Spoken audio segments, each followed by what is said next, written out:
ஏய், இப்போ எதுக்கு என்கிட்ட பேசாம நீ அவாய்ட் பண்ணிட்டு இருக்க? உன்னை எங்கெல்லாம் தேடின தெரியுமா? என்ன எதுக்கு தோற தேடுறீங்க?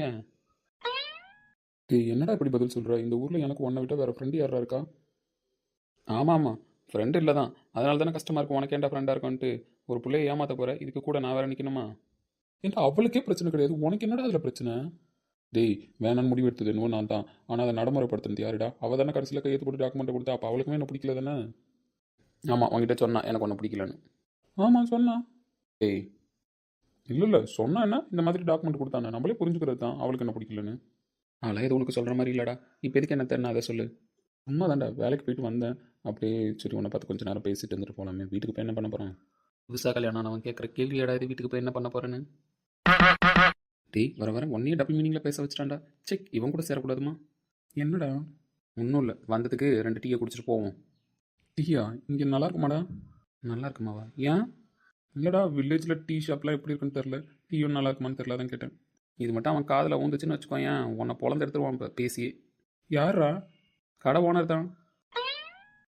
என்னதான் வீட்டில் டீ குடித்தாலும் இவன் கடையில் குடிக்கிற டீ டேஸ்ட்டுக்கு வராது தெரியுமா? என்னடா ஓவரா பில்டப் கொடுக்குற? யாரா அவன்? டைம் என்னடா ஃபஸ்ட்டு அதை சொல்லு. ஏன்டா டீ குடிக்கிறதுக்கும் டைமுக்கு என்னடா சம்மந்தம்? இல்லை, டைம் என்னன்னு சொன்னால் தான் அவன் டீ போடுவானா போட மாட்டானான்றதே தெரியும். மணி 9. அப்போ ரைட்டு, அவன் பாட்டு தான் போடுவான், டீயை போட மாட்டான். பாட்டா? ஹாய் ஹலோ, எல்லாரும் எப்படி இருக்கீங்க? நலமா இருப்பீங்கன்னு நம்புகிறேன். நானும் ரொம்பவே நல்லா இருக்கேன். உங்கள் இரவு பொழுதுகளை மெல்லிசையோடு கடப்பதற்கு நான் வந்துவிட்டேன். நான் உங்கள் கார்மேக குழலி. 106.7 எஃப்எம்முடன் இணைந்திருங்கள், மெல்லிசையோடு கலந்திருங்கள். ஒவ்வொரு நாளுமே சுவாரஸ்யமான ஒரு கதையை பற்றி தான் நம்ம பேசிக்கிட்டு இருக்கோம். இன்றைக்கி நம்ம கையில் ஒரு டைரி கிடச்சிருக்கு. அந்த டைரியில் அவங்களோட வாழ்க்கை வரலாறை பற்றி எழுதியிருக்காங்க.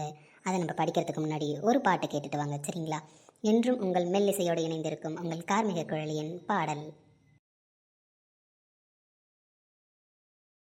காலம் எல்லாம் உன்னை நான் சுமப்பேனே. ஓ,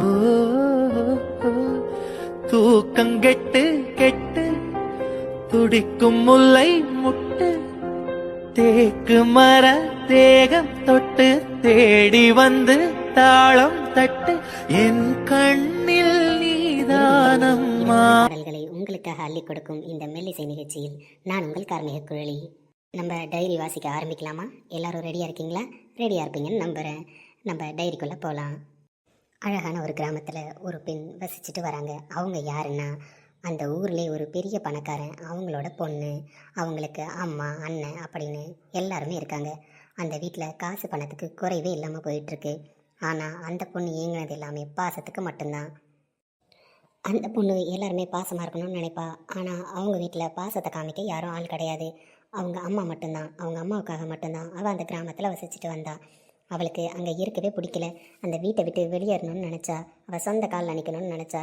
நம்ம அப்பாவோ அண்ணனோ வச்சிருக்கிற காசு பணம் நம்மளுக்கு எந்த விதத்துலேயும் சந்தோஷத்தை தராது. பாசமாக இருக்கிற 4 பேர் சுற்றி இருந்தால் மட்டும்தான் நம்ம வாழ்க்கையில் ஜெயிக்கலான்னு நினச்சா.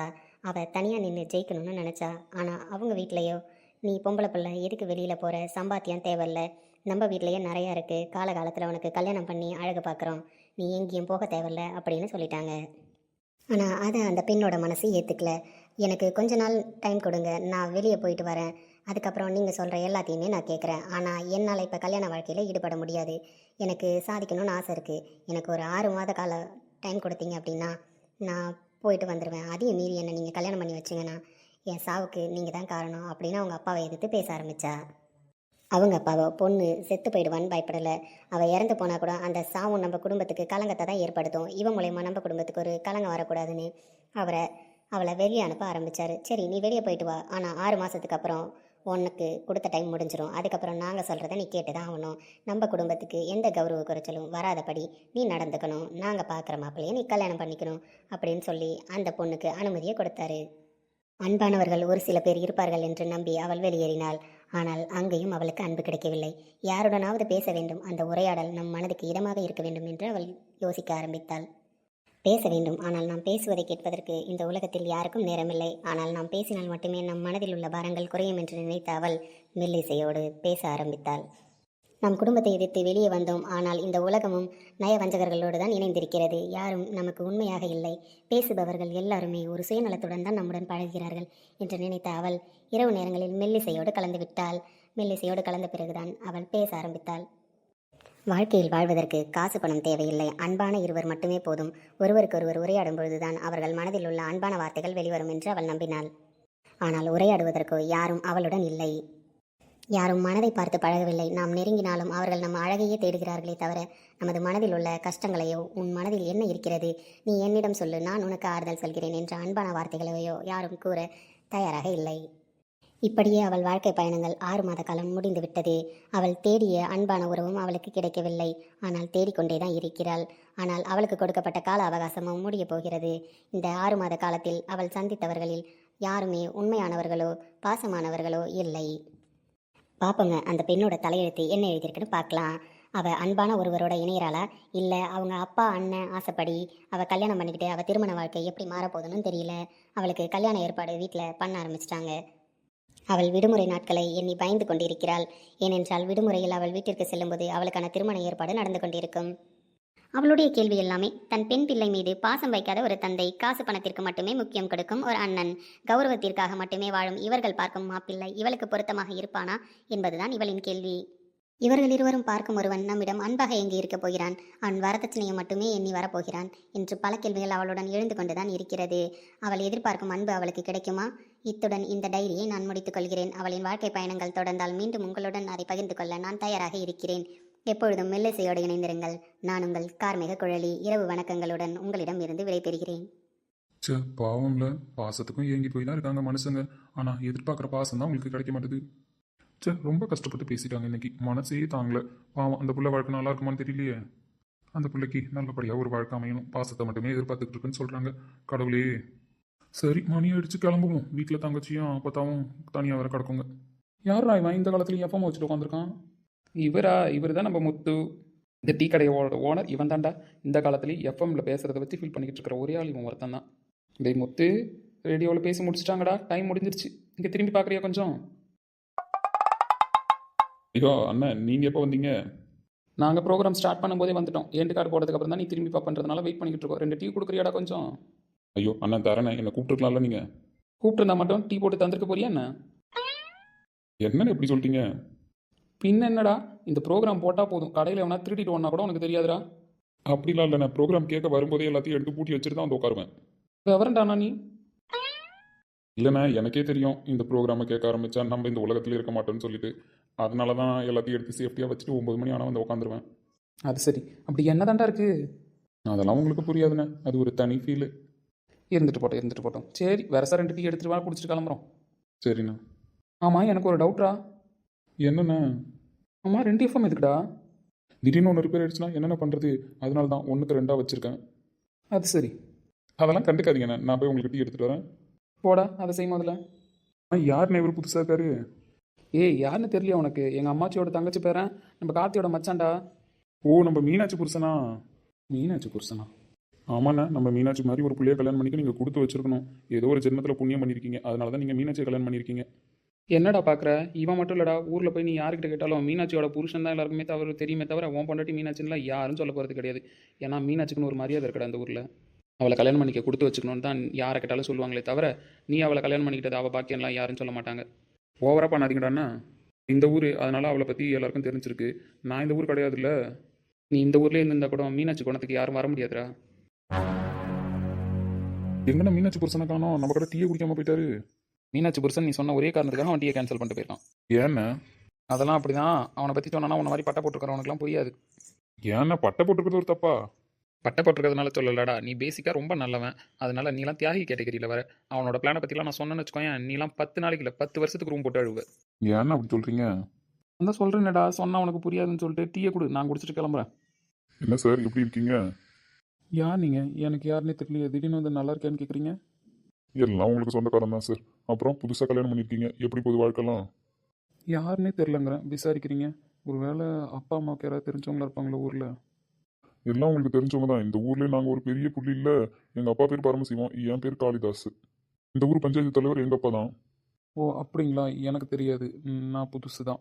எங்கள் அப்பா அம்மாவுக்கு எல்லாரையும் தெரியும், எனக்கு அவ்வளோவா யாரையும் தெரியாது. சரி, இனிமேல் தெரிஞ்சுக்கோங்க.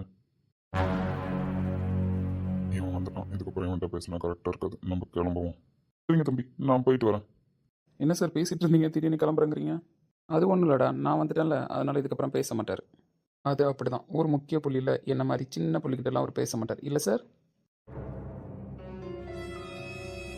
என்ன ஆஃபீஸர் அப்படி சொல்லிட்டீங்க? உங்கள்கிட்ட பேசுறதுக்கு எனக்கு என்ன சொல்லுங்க? வாங்கினது ஏதாவது மறந்துட்டீங்களோன்னு கேட்டேன். மறக்க மாட்டேன்டா. உனக்கும் அந்த கார்த்திக்கும் சேர்த்து பதிலடியை கொடுத்தே தீருவேன். என்ன ஃப்ளாஷ்பேக் யோசிச்சு பார்க்குறீங்களா? நாங்கள் போனதுக்கப்புறம் யோசிச்சு பாருங்கள், ஏன்னா எங்களுக்கு டைம் இல்லைன்னு. சரிங்க தம்பி, அப்புறம் நம்ம பார்ப்போம். எப்பயுமே நீ அவனை பார்க்காம இருக்கிறது தான் நல்லது. நீ கிளம்பு. இவனை முதல்ல இந்த ஊர்லேருந்து ஒழிச்சு கட்டணும். யாரா அவன்? அவன் கிடக்குறான். நீ ஏன் ஏந்து வந்துட்ட டீ குடிக்காம? டேய், அதே டாப்பிக்கை பேசிகிட்டு இருக்கீங்க. என் லைஃப்பில் எனக்கு ஒன்று பிடிக்கலன்னா திருப்பி திருப்பி நீங்கள் அதையே பேசிகிட்டு இருக்கிறது நல்லா வாடா இருக்குது. நல்லா இல்லை தான். அப்படி நாங்கள் பேசும்போதாச்சும் உன் மனசில் ஏதாவது ஏறுதான்னு பார்க்கறதுக்கு தான் பேசிகிட்டு நிற்கிறோம். இல்லைடா, யார் பேசினாலுமே என் மனசில் வந்து ஏறாது, சரியா? எனக்கு மீனாட்சியை பிடிக்கல, நான் அவள் கூட வாழ மாட்டேன், அவ்வளோதான். வேணான்னு சொல்கிறதுக்கு ஒரு ரீசன் கூட கிடையாதுடா. அவளை வேணும்னு சொல்கிறதுக்கு என்கிட்டயும் ரீசன் கிடையாதுடா. தயவு செஞ்சு என்னை விட்டுருங்க. அவள் சொன்ன மாதிரி இந்த ஒரு வருஷம் கழிச்சு அவள் யாரோ நான் யாரோ. டேய் விடு வசந்த், இதை பற்றி பேச வேணாம். டைம் ஆயிடுச்சு, நானும் வீட்டுக்கு கிளம்புறேன். சரி கிளம்பு, இப்போதைக்கு எதுவும் வேணாம், அப்புறமா பேசிக்கலாம். எப்போ பேசினாலும் என் பதில் இதான்டா. தயவு செஞ்சு இந்த டாப்பிக்கை பற்றி பேசுகிற மாதிரி இருந்தால் என்கிட்ட பேசாதடா. என்ன இவனுவோ பேசிட்டு போறானுவோ? அதாண்டா எனக்கும் புரியல. இவனுங்க என்ன பேசிட்டு போறானுங்க? மீனாட்சியை பிடிக்கலங்கிறான், ஒரு வருஷம் கழிச்சு பிரிஞ்சிருவாங்கிறான். என்னன்னு தெரியலையே. இதை கண்டுபிடிச்சே அவனும், கண்டுபிடிச்சா மட்டும்தான் இவன் மனசை கலைச்சு ஓட விடணும். இந்த கார்த்திகை அடிக்கணும்னா அவன் தங்கச்சி வாழ்க்கை நாசமாக்கினாதான் உண்டு. அவன் தங்கச்சி வாழ்க்கை மட்டும் நாசமாயிடுச்சு, அவனே கழுத்தறுத்துக்கிட்டு செத்துருவான். உங்க மேலே கை வச்சுட்டானுங்கல்லண்ணா, இவனுங்களை சும்மா விடக்கூடாதுண்ணா.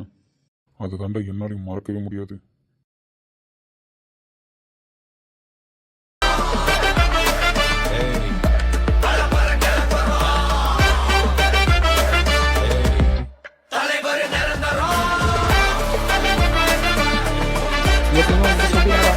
திருப்பி எப்பறம் அதே தப்பு பண்ணிட்டு இருக்கேன்? இவனுக்கெல்லாம் சொன்னா புரியாது மாப்பிள்ள. வாயை உடைக்கணும். இப்போ தலையை தானே உடைச்சிருக்கோம், வாயும் உடைச்சோன்னா பேசுறதுக்கு வாய் இருக்காது. அதுக்கப்புறம் இந்த மாதிரி வீண் வேலைலாம் பார்க்க மாட்டான் பாரு. என்னடா என் மச்சான் சொல்கிற மாதிரி வாயை உடச்சிடவா? டேய், தப்புக்கு மேலே தப்பு பண்ணிக்கிட்டு இருக்கீங்க எங்க அப்பாவை பத்தி தெரியாம. உங்கள் அப்பா நியாயமான மனுஷன்டா, அதனால தான் உன் தலையை உடச்சதோட விட்டுருக்கோம். இல்லைன்னு வச்சுக்கோ, அப்படி கழுத்து திருகி வயலுக்கு நடுவில் வச்சிருப்போம். ஏன் இடம்டா, நான் ஃபேக்டரி கட்டுறதுல உங்களுக்கு என்னடா வந்து கிடக்கு? விவசாயம் பண்ற நிலம் உனக்கு சும்மா வாடா. தரிசு நிலத்துல மட்டும்தான் ஃபேக்டரி கட்டணும், இந்த மாதிரி விவசாய பூமியில கட்டக்கூடாதுன்னு ரூல்ஸ் இருக்குல்லடா. தெரிஞ்சதானே கோல்மால் பண்ணிட்டு இருக்கான். அப்புறம் விவசாய நிலமா இருந்தாருன்னா அவனுக்கு எந்த நிலமா இருந்தானே காசுக்காக என்ன வேணாலும் பண்ணுவான் இவன். நாங்கள் 2 பேர் இருக்கிற வரைக்கும் உன்னால் ஒரு செங்கல்ல கூட உள்ளே எடுத்துகிட்டு வர முடியாது ஃபேக்டரி கட்டுறேன்னு. எடுத்துட்டு வந்து காட்டுறேன்டா. அதுக்கு நீ உயிரோட இருந்தா தானே நவரு மாப்பிள, அவனை பொழந்துடுறேன் இன்னைக்கு. ரிட்டன் வச்சுக்கான், இப்போ உன்னை கொன்று புதைச்சிருவான் இங்கே. சார், அவர் நிலம் தராரு, நான் ஃபேக்டரி கட்ட போறேன், அதுல உங்களுக்கு என்ன பிரச்சனை? உங்களுக்கு வேணும்னா உங்க நிலத்தையும் என்கிட்ட வித்துருங்கோ, நான் நல்ல விலைக்கு வாங்கிக்கிறேன். உங்களை மாதிரி ஒரு சில பேரால தான்யா இந்த மாதிரி விவசாயம்லாம் வீணாக போயிட்டுருக்கு. நான் வாங்கிக்கிறேன்னு பணத்தாசியை காட்டி காட்டி விவசாய நிலத்தை பூரா ஃபேக்டரி கட்டிக்கிட்டு நிற்கிறீங்க. இல்லை சார், அதில் உங்களுக்கு என்ன பிரச்சனை இருக்குதோ? அவங்க பண கஷ்டம் கொடுக்குறாங்க, நெம்பல் வாங்கி ஃபேக்ட்ரி கட்டுறான், அதில் உங்களுக்கு என்ன பிரச்சனை? டேய், நாங்கள் விவசாயம் பண்ண ரெடியாக தாண்டா இருக்கோம். நீங்கள் தாண்டா விவசாயம் பண்ண விடாமல் வந்து பணத்தாசையை காட்டி மனசை மாற்றிக்கிட்டு இருக்கீங்க. அவன் பொண்ணு கல்யாணத்துக்கு பணம் இல்லை, தங்கச்சி கல்யாணத்துக்கு பணம் இல்லை அப்படின்னு சொல்லிட்டு உங்களை மாதிரி பணத்தாசை காட்ட எவனாவது வந்தா நான் பாவண்டா கையெழுத்து போட்டு கொடுத்துட்றானுங்க. டேய், அப்படி கூட நான் யார்ட்டையும் கேட்கலடா. என் நிலத்தை தாண்டா கொடுக்குறேன், ஊர்ல பாதி நிலம் என்னோடது. என் நிலத்தை தாண்டா கொடுக்குறேன், அதுக்கு நீங்க ஏன்டா வரீங்க வரிஞ்சு கட்டிக்கிட்டு? யார் நிலமா இருந்தானா உன் நிலமா இருந்தானா அது விவசாய நிலம், அதில் ஃபேக்ட்ரி கட்டக்கூடாது, அவ்வளோதான் எங்களோட எண்ணம். அதையும் மீறி நீ ஃபேக்ட்ரி கட்டுறதுக்கு வித்தன்னு வச்சுக்கோ, ஏன் கேஸ் போட்டு தான் முடிக்கணும்னா கேஸ் போட்டு முடிச்சுப்போம், வா மோதி பார்ப்போம். இவனுக்கு எதுக்குடா கேஸ், நம்மளே முடிச்சு விட்டு போயிடலாம். தம்பி, என்ன இங்க பிரச்சனை? என்னாச்சு? உங்கள் பையன் தாயா பிரச்சனை, என்னன்னு அவனையே கேளுங்க. என்னடா இப்படி ரத்தம் வர அளவுக்கு அடிச்சிருக்காங்க? யாரா அடிச்சது? ஓ, உன் பின்னாடி நிக்கிறானுங்களே இந்த 2 கபோதிங்க தான் விவசாய நிலத்தை விற்கிறானா, அதுக்குன்னு வரைஞ்சு கட்டிட்டு வந்திருக்கானுங்க. டேய், இவனுங்களை பத்தி தெரிஞ்சு மாடா மோதிட்டு நிக்கிற? இவனுங்க தான் ஒண்ணுன்னா பஞ்சாயத்தை கூட்டிடுவானுங்களே. ஏன்டா காதும் காதும் வச்ச மாதிரி சைலண்டா இது முடிக்க மாட்டியாடா? அவனுங்களை அடிக்காம வந்து என்கிட்ட நியாயம் பேசிட்டு இருக்க? இல்ல அப்பனா கம்முனு இப்போதைக்கு பிரச்சனையை முடிக்கிறது தான் நல்லது, அப்புறமா எதா இருந்தாலும் பார்த்துக்கலாம். எதையும் பண்ணி தொலைச்சே. தம்பி, எந்த பிரச்சனையா இருந்தாலும் என் புள்ள தப்பு பண்ணியிருந்தாலும் நீங்க என்கிட்ட வந்து சொல்லியிருக்கணும், இப்படி அவனை அடிச்சிருக்க தேவையில்ல. ஐயா, நீங்கள் நல்லவராக இருக்க போய் தான் நாங்கள் இன்னும் அவனை உயிரோடு விட்டு வச்சிருக்கோம். அவன் மட்டும் உங்கள் பிள்ளையா இல்லைன்னு வச்சுக்கோங்களேன், இந்நேரம் அவனை கொண்டு புதைச்சிருப்போம். இல்லப்பா, எது வந்தாலும் என்கிட்ட வந்து சொல்லுங்க, நான் இருக்கேன்ல. அவன் ஏதாவது தப்பு பண்ணா என்கிட்ட சொல்லுங்க, நான் கண்டிக்கிறேன். விவசாயம் பண்ணுற நிலத்துல ஃபேக்ட்ரி வர்றது எங்களுக்கு சுத்தமாக விருப்பம் கிடையாது. அதையும் மீறி உங்கள் பையன் பண்ணிக்கிட்டு இருக்காப்புல. நாங்கள் நிறைய தடவை சொல்லிட்டோம், ஆனால் கேட்குற மாதிரி இல்லை. நீங்களும் சொல்லி பாருங்கள். இதுக்கு மேலே அவன் இஷ்டத்துக்கு ஆனானா எங்களை நீங்கள் எதுவும் கேட்கக்கூடாது. வெட்டி போட்டுட்டு ஜெயிலுக்கு கூட போவோமே தவிர விவசாய நிலத்தை கொடுக்க மாட்டோம்.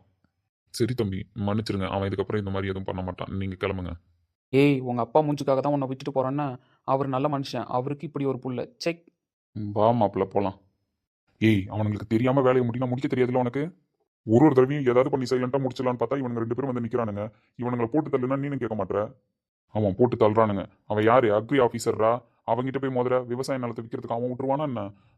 இன்னொருத்தன் இருக்கானே, அவனுக்கு யானை பலம் மாதிரி. கார்த்தி இருக்கிற வரைக்கும் இவனை அசைக்க முடியாது, இவன் இருக்கிற வரைக்கும் கார்த்தி அசைக்க முடியாது. அசைச்சு காட்டுறேன். இவனுங்களை அசைக்கணும்னா அவன் குடும்பத்துல கை வச்சாதான் உண்டே தவிர டைரக்டா இவனுங்கள்ட்ட மோத முடியாது. பார்ப்போம், நம்மளுக்கு ஒரு காலம் வராமல போயிட போகுது. பொறுமையாரு. இந்த ஊர் தலைவர்னா சும்மாவா? இந்த ஊர் தலைவரா இருந்து மக்கள் கிட்ட நல்ல பேரை வாங்கிக்கிட்டு இந்த ஊரை கொஞ்சம் கொஞ்சமா சுரண்டி தீர்ந்துகிட்டு இருக்கோம். அது அவனுங்களுக்கு மட்டும் தெரிய வந்துச்சுன்னு வச்சுக்கோங்க, இன்னும் ஏன் பதவிக்கும் பெரிய பிரச்சனையா போயிடும். என்ன சார், இப்ப நம்மளுக்கு நலம் தருவீங்களா தரமாட்டீங்களா? வெயிட் பண்ணுங்க சார், என்னைக்கு இருந்தாலும் உங்களுக்கு தான் நலம், நான் வாங்கி தரேன். அது வரைக்கும் கொஞ்சம் வெயிட் பண்ணுங்க. கொஞ்சம் பொறுமையா தான் இந்த விஷயத்தை நம்ம பார்க்கணும். சரி, ஓகே, சீக்கிரமா முடிச்சு தர்ற மாதிரி இருந்தா தாங்க, இல்லைன்னா நான் கொடுத்த அட்வான்ஸ் பணத்தை என்கிட்ட ரிட்டர்ன் பண்ணுங்க. என் புள்ள மேல கை வச்சு இவனுங்களை சிதைக்காம விட மாட்டேன். இவன் பேசுறத பார்த்தா இவனுக்கு இவன் பொண்டாட்டியே பிடிக்கல. அப்படிதான் தலைவரை பேசிட்டு இருக்கானுங்க. சரி, இது முழுசா என்ன டீட்டெயில்னு விசாரி நம்ம காயை ஊட்டி விடுவோம். சரிங்க பாஸ். இவனுங்க 2 பேரும் குடும்பத்தில் கை வச்சாதான் இவனுங்களை சதிக்க முடியும். இவனுங்களை சிந்தனையே இல்லாம ஆக்க முடியும். அதுவும் அந்த கார்த்திக் பையன் இருக்கானே, அவன் தங்கச்சி வாழ்க்கை மட்டும் நாசமாயிடுச்சுன்னு நம்ம வச்சுட்டோன்னு வச்சுக்க ஒரு ஆப்பு. அதோட அவன் உடஞ்சு போறதில்ல, உசுரே விட்டுருவான். அதுக்கப்புறம் நம்ம ஆள் வச்சு அவனை போட வேண்டியது இருக்காது. அவன் சாவுக்கு போனா போதும். கரெக்டு தான் பாஸ், நான் நோட் பண்றேன். இது என்ன பிரச்சனைன்னு. சரிடா. டே ஆகாஷ், என்னடா இதுக்கு முன்னாடி தான் லேட்டாக வருவேன், கல்யாணம் ஆயிடுச்சு, இதுக்கப்புறம் பொண்டாட்டின்னு ஒருத்தி வீட்டில் இருப்பா, சீக்கிரம் வீட்டுக்கு வரணும்ல. வந்துட்டேம்மா, வசந்த் கிட்ட கொஞ்சம் பேசிட்டு இருந்துன்னு வந்துட்டேன், லேட் ஆயிடுச்சு. கல்யாணம் ஆனா என்ன அவள் என்ன எப்பயும் போல தான் நான் வரேன். இவ்வளோ நேரம் உனக்காக சாப்பிடாம வெயிட் பண்ணாடா, நான் வந்ததுக்கப்புறம் சாப்பிட்டுக்கிறேன் அப்படின்னு சொல்லிட்டு போய் படுத்துட்டா. எனக்காக ஏமா சாப்பிடாம வெயிட் பண்ணுறா? அவளுக்கு பசிச்சா அவள் சாப்பிட வேண்டியதானே? அதெல்லாம் உனக்கு புரியாது, போக புரியும். என்ன புரியுமோ, நான் சாப்பிட்டேன்ப்பா. சாப்பிட்டியா? ஆமாம்மா, ஆஃபீஸ்லேருந்து கிளம்பும்போது ஃப்ரெண்டு ஒருத்தன் கூட சாப்பிட்டேன். லேட்டாக வந்ததுனால தான் அப்புறம் வசந்த் கிட்ட பேசிட்டு இருந்துட்டு வரேன். டேய், இதுக்கப்புறம் வெளியில் சாப்பிட்ற பழக்கம்லாம் வச்சுக்க கூடாது, வீட்டுக்கு வந்து தான் சாப்பிடணும். அப்படியே வெளியில் சாப்பிட்றேன்னா ஃபோன் போட்டு அவகிட்ட சொல்லிடு.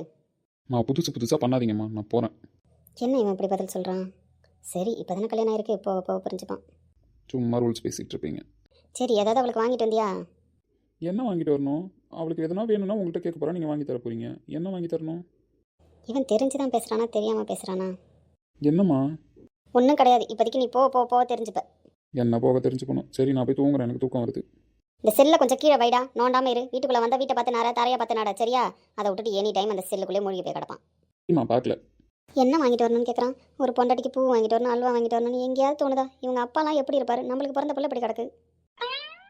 அடுத்த ராத்திரில இப்போ இவளுக்கு என்ன வாங்கிட்டு வரல, நம்ம டென்ஷன் ஆகிட்டு போகிறாங்க. சாப்பிடலன்னு சொன்னாங்க, ஆனால் நல்லா தூங்கிட்டா போலயே. சரி, தூங்கட்டும். அவளுக்கு பசிச்சா அவள் சாப்பிட போகிறான், நம்ம போய் தூங்குவோம். காளிதாசனேடுகள், கண்ணன் ராசலீலைகள், பருவமோகம் தந்தது. எனக்கு உங்களை தான் மாமா பிடிக்கும். என்ன பிடிக்கும்னு எனக்கு தெரியும்டி. என்ன தவிர உனக்கு என்ன பிடிக்கும்? ஏன் மாமா கேட்குறீங்க? இல்லடி, உனக்கு பர்த்டே வரப்போதில்ல, எங்கள் அம்மா சொல்லிக்கிட்டு இருந்தாங்க மீனாட்சிக்கு பிறந்த நாள் வரப்போகுதுன்னு. அப்போ நான் உனக்கு வாங்கி கொடுப்போம்ல. உனக்கு என்னடி வேணும்? அப்போனா எனக்கு கொலுசு தான் மாமா வேணும். கொலுசுனா எனக்கு ரொம்ப பிடிக்கும். ஜல் ஜல்னு போட்டுக்கிட்டு நடந்து வந்தோன்னா வீடு ஃபுல்லாக சவுண்டு கேட்கும் மாமா. சரிடி, அப்போ நான் உனக்கு கொலுசே வாங்கி தரேன்னு, பெருசாகவே வாங்கி தரேன். நீ அதை போட்டுக்கிட்டு பெரிய பிள்ளை ஆகிற வரைக்கும் நடக்கலாம். சரி மாமா, நீங்கள் பெருசாகவே வாங்கித்தாங்க, சரியா? குட்டியாக வாங்கி கொடுத்தீங்கன்னா எனக்கு கொஞ்ச நாள் தான் போட முடியும். அப்புறம் அதை அம்மா வேணாம் சொல்லிடுவாங்க. நீங்கள் பெருசாக வாங்கி கொடுத்தீங்கன்னா நான் பெருசாக போட்டுப்பேன், சரியா? சரிடி, உனக்கு அப்போ நான் அம்மாலாம் போடுற மாதிரியே கொலுசு வாங்கி தரேன். சரி மாமா. காளிதாசனேடுகள், கண்ணன் ராசலீலைகள், பருவமோகம் தந்தது பாவம் அல்லது.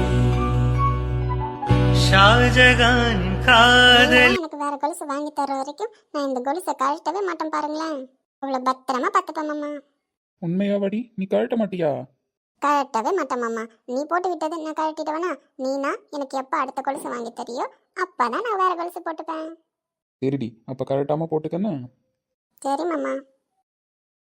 ஷாஜகானின் காதலி, தாஜ்மஹால் பூங்கிளி, பாசம் வைத்த பாவம்தான் சாபம் வந்தது. இறந்தாலே இரவாடு விளைகின்ற பிரேமையே அடி நீ வழியாக